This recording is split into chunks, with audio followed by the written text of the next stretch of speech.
अस्सलाम वालेकुम दोस्तों, मेरा नाम है मोहम्मद उज़ैर और आप देख रहे हैं मेरा यूट्यूब चैनल यूके टॉक्स। तो आज की वीडियो बहुत ही ज़बरदस्त और मज़ेदार होने वाली है। तो आज की वीडियो में हम देखेंगे एक सिख बुज़ुर्ग जो कि डॉक्टर जाकिर नाइक साहब से सवाल करते हैं कि हिंदू और सिख दोनों ही मानते हैं कि अगली ज़िंदगी जिसको कि हिंदी के अंदर पुनर्जन्म यानी अगला जन्म बोला जाता है और ज़िंदगी, जैसा कि हमारे यहाँ एक कॉल मशहूर है कि एक इंसान को 7 ज़िंदगियाँ मिलती हैं। तो वो लोग इसको बहुत ही सीरियसली मानते हैं और उनका जो है ना यकीन है कि एक इंसान 7 बार पैदा होता है। तो वो सवाल करते हैं कि क्या ये चीज़ जो कि हिंदू भी मानते हैं, सिख भी मानते हैं, तो क्या ये चीज़ जो है ना इस्लाम भी मानता है? क्या आप लोग मानते हैं इस चीज़ को? क्या इस्लाम इस चीज़ के बारे में कुछ कहता है? तो आइए इस मज़ेदार सवाल के जवाब के बारे में जो है ना जानते हैं डॉक्टर जाकिर नाइक साहब से। सिख धर्म में पुनर्जन्म माना जाता है, हिंदू धर्म में भी पुनर्जन्म माना जाता है। क्या इस्लाम धर्म इसको मानती है?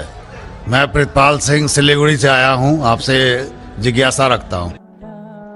भाई साहब ने सवाल पूछा है कि सिख धर्म पुनर्जन्म में मानता है, हिंदू धर्म मानता है, क्या इस्लाम धर्म मानता है। भाई साहब आप लेट आए जरा इधर। नहीं, सवाल आपके पहले सेशन से है क्या? आपने तकरीर में इसका जवाब दे दिया है, लेकिन फिर भी जिज्ञासा है। तो मैंने पूरा जवाब दिया। किस पॉइंट पे जिज्ञासा है आपको? क्या मैंने कहा पुनर का मतलब नेक्स्ट, जन्म मतलब बर्थ, नेक्स्ट बर्थ। इस्लाम भी इसमें मानता है कि इस दुनिया के बाद हम नेक्स्ट दुनिया में आएंगे। ये वेद कहता है, इसमें मुझे कोई डाउट नहीं, कोई शक नहीं। लेकिन ये जो वजूद में आया संस्कारा, इसका जिक्र वेद में नहीं है। ये हिंदू पंडितों ने कहा संस्कारा के बारे में, क्योंकि वो ये नहीं समझा सकते थे कि लोग क्यों गरीब पैदा होते, क्यों लाचार पैदा होते, क्यों कंजेनिटल हार्ट से।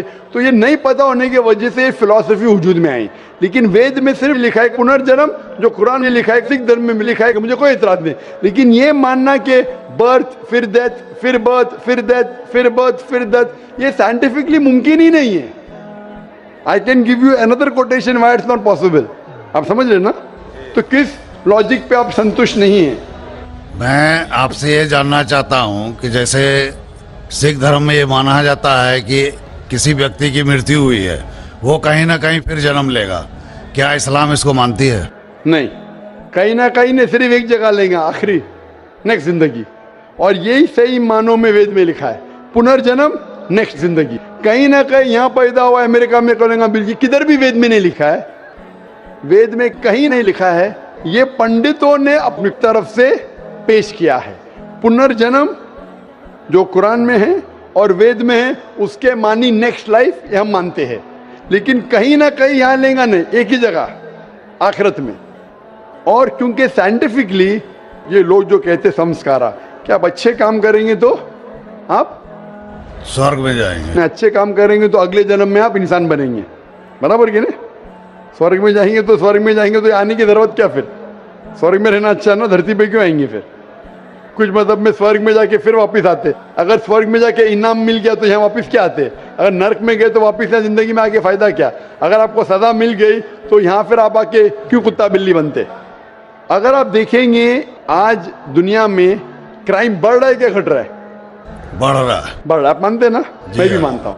ये जो फिलॉसफी संस्कारा की, अगर बुरे काम करेगा इंसान तो अगले इसमें वो बनेगा लेस, अच्छे काम करेगा तो बनेगा इंसान। क्राइम जब बढ़ रही है, इंसान की तादाद बढ़ रही है क्या घट रही है? मेरे समझ से तो घटनी चाहिए, लेकिन नहीं घट रही है। उसका मतलब लॉजिक गलत है ना आपकी? जी हाँ, बराबर। तो ये लॉजिक है ना, आप मान गए तो कबूल करो। अभी जो पुनर्जन्म है वेद में, सिखिज्म में, इस्लाम में यकसा है। क्या अगले बार जिएंगे, एक बार मरेंगे, अगली बार आपका हिसाब किताब होगा, डे ऑफ जजमेंट। और फिर आप हिसाब किताब के हिसाब से जैसे आपने अमाल किए, जैसे आपने कर्म किए इस दुनिया में, उस तरीके से आप स्वर्ग या नरक में जाएंगे। Hope the answer the question. बहुत ज़बरदस्त जवाब दिया डॉक्टर जाकिर साहब ने। तो बिल्कुल ऐसा ही है। डॉक्टर जाकिर नाइक साहब सिर्फ इस्लाम की ही बात नहीं करते, वो जो है ना लॉजिकली भी हमें समझाते हैं। वो क्योंकि खुद एक डॉक्टर हैं, वो साइंटिफिकली भी जो चीज़ जो है ना साइंस से कनेक्टेड हो तो वो उसका भी सबूत पेश करते हैं, वो सबूत के साथ बात करते हैं, वो कोई ऐसी गलत बात नहीं करते। और माशाल्लाह उनके पास बहुत इल्म है, अल्लाह ताला ने उन्हें बहुत ज़्यादा इल्म अता किया है और वो लोगों में बांट रहे हैं।